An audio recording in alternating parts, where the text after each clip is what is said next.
càpsula informativa forma part d'un conjunt de càpsules on t'expliquem com pots solucionar els dubtes que tinguis en relació amb la teva documentació.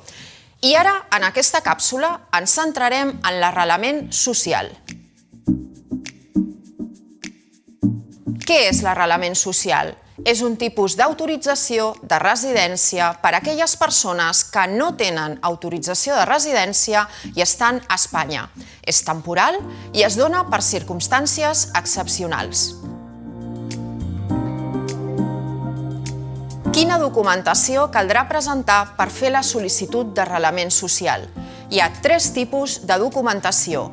Una de vinculada a la persona, una altra més de caràcter social i, finalment, una de relacionada amb els documents de treball.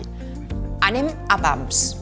Els documents vinculats a la persona que s'han de presentar són: primer, tots aquells que indiquin que la persona porta 3 anys a Espanya, com per exemple l'empadronament, els certificats de serveis socials, els certificats d'entitats privades com Càritas, les formacions efectuades, les visites mèdiques, els moviments bancaris, etc.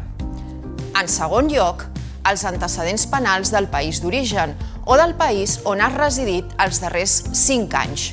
No hauràs de presentar un certificat d'antecedents penals nou si ja havies presentat anteriorment una sol·licitud de residència.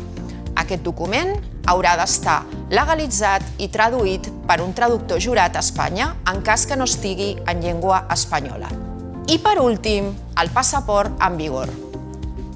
El document social que s'ha de presentar és l'informe d'arrelament. Per obtenir-lo cal haver fet un curs de català i de castellà de 45 hores o bé tenir un nivell parlat i escrit equivalent a aquestes 45 hores. I pel que fa als documents vinculats al contracte de treball, hi ha algunes novetats. Se suprimeix l'exigència de contracte de treball d'un any de durada. Serà vàlid qualsevol tipus de contracte. El contracte que s'ha de presentar ha de garantir, com a mínim, el salari mínim interprofessional per tot l'any. Pel que fa a la jornada laboral, ha de ser com a mínim de 30 hores setmanals. Aquest requisit es redueix a 20 hores setmanals si a la família hi ha menors d'edat o persones amb discapacitat. També serà possible presentar més d'un contracte de treball. En el cas del sector agrari, presentant 2 o més contractes amb diferents ocupadors continuats, un darrere de l'altre, i en el cas de contractes a temps parcial en activitats en una mateixa ocupació o diferent per a més d'un ocupador de manera simultània. Existeix també la possibilitat de no presentar un contracte. En aquest cas, caldrà demostrar que disposes de mitjans econòmics suficients equivalents al 100% de l'ingrés mínim vital. Aquests diners poden ser propis o bé que provinguin d'un familiar directe i amb el que estàs convivint, i en aquest cas obtindràs només una autorització de residència.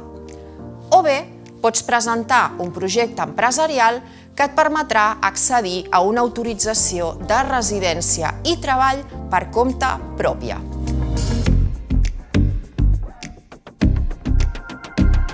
On haig de presentar la sol·licitud de residència per arrelament social?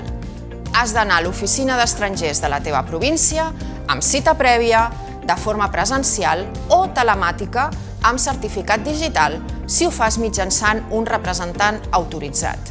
Pots trobar més informació al Reglament d'Estrangeria i al portal d'Immigració del Ministeri d'Inclusió a extranjeros.inclusion.gov.es. Si encara tens més dubtes o vols més informació, pots dirigir-te a la teva Càritas més propera.